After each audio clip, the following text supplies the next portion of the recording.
What does KFC and hot anime girls have in common? They both are in visual novels. But what exactly is a visual novel? Where did they come from? And where the heck did frickin' KFC get the idea to make a visual novel? I mean, seriously, what's next? A soda visual novel where you could date different types of soda? Hi, I'm Eric and I do everything, and I played over 500 hours of visual novels in my life. From the more mainstream ones like Doki Literature Club, the ones with mysterious, endearing stories like the Ace Attorney series, and yes, even the wholesome ones like Europia.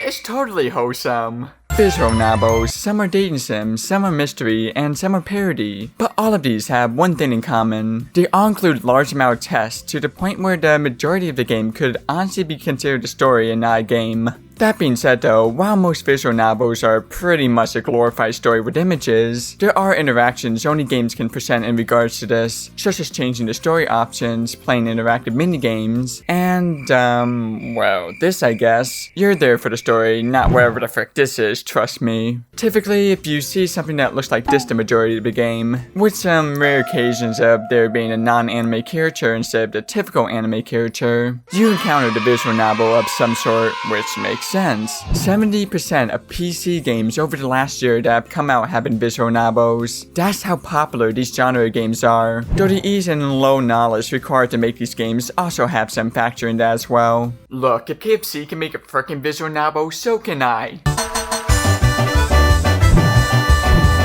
Let's do this.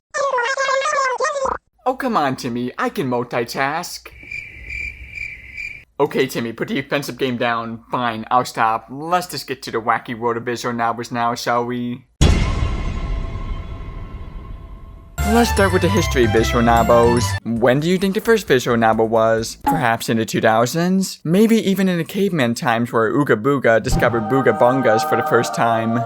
Well, both of these are wrong. The first example of visual novels actually come from the Papatrafa serial murder case on the PC, which is completely different than the cutesy anime-like visual novels you get nowadays. I mean, look at this boss art. Where's the hot anime characters? All joking aside, this game was actually quite influential and notable for being the first visual novel out there that not only revolutionized the visual novel scene, but also inspired creators like Hideo Kojima, the creator of Metal Gear Solid, to start making video games. That's right, Solid Snake was inspired by pixelated anime girls. This really says a lot about society nowadays. To understand just how ahead of this time this game was, back then the majority of the games focused on gameplay over story, and if there was a story, it was usually represented with often poorly translated cutscenes. Remember the "All Your Base Are Belong to Us" meme? Yep, that's as much of the visual novel we got before this game. Speaking of this game, I'm sure this game was honestly good in the past, but man, this game hasn't aged well at all. The story is simple enough. You and an assistant named Yasu has to solve a case on who stabbed this guy, which features tons of twists and turns, as well as events in which you are typically used to in regards to mystery visual novels, such as interrogating subjects, finding clues.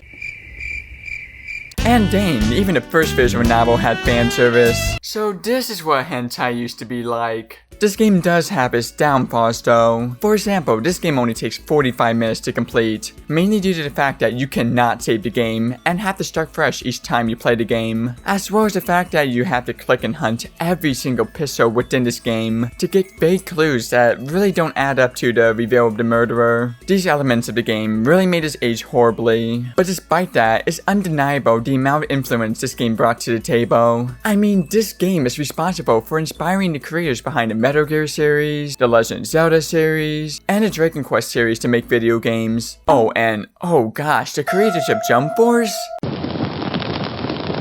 Thanks, Timmy. All joking aside, this game should be considered a pioneer of gaming, just like Super Mario, Street Fighter, and other influential games of the video game industry. Which makes it such a shame that hardly anyone mentions this game in the West. I mean, it's literally the most sold visual novel of all time, and no one talks about it. Imagine a country where no one has heard of Mario. Since the release of the Papatrafa serial murder case, there have been other visual novels that came to fruition that, well, they tried to be the next Papatrafa serial murder case, but only managed to create a small but dedicated fanbase of visual novel fans. But all of that changed with the release of one visual novel. You know, a girl who chased love at the bound of this world. Timmy, are you sure this is right? I have never heard of this game before. Yes!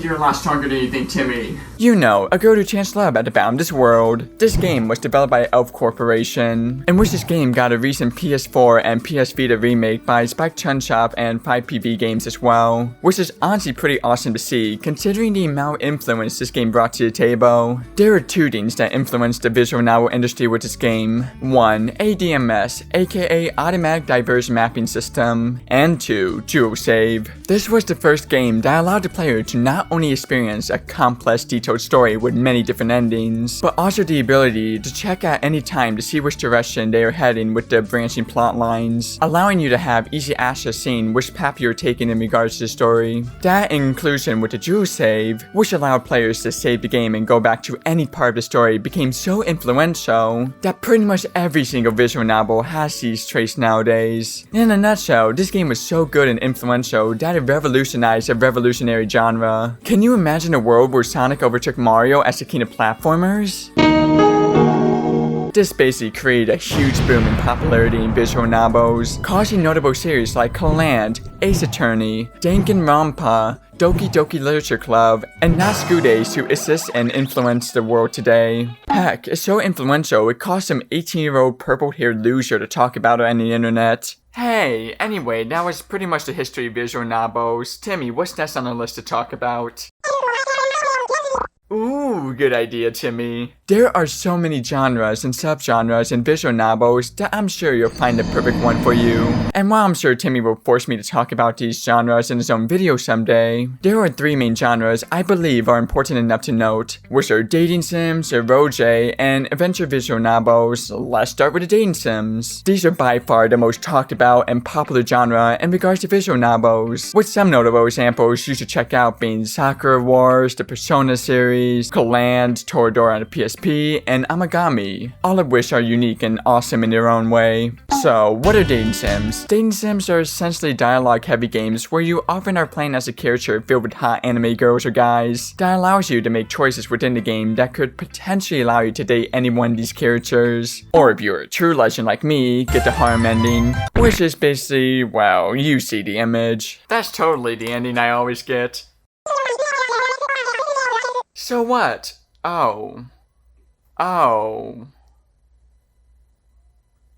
The first visual novel to get the dating sim out was this game I can't pronounce by Elf Corporation, in which the story is linear and only focuses on you getting one girl, but over time, dating sims became more non-linear and exploded in a variety of subgenres. Some subgenres include Bishōjo games, which is catered towards a male audience in which there are a variety of potential anime girls you could date. This is by far the most popular subgenre of dating sims, and what usually people think of in regards to visual novels. Another popular subgenre as well include otome games, in which it's the same as Bishōjo games, but the sex is often reversed, catering more towards females, as well as the final main subgenre being parody, which often mock the idea of dating sims due to its popularity and saturated market nowadays, meaning that the soda dating sim will unfortunately never take off.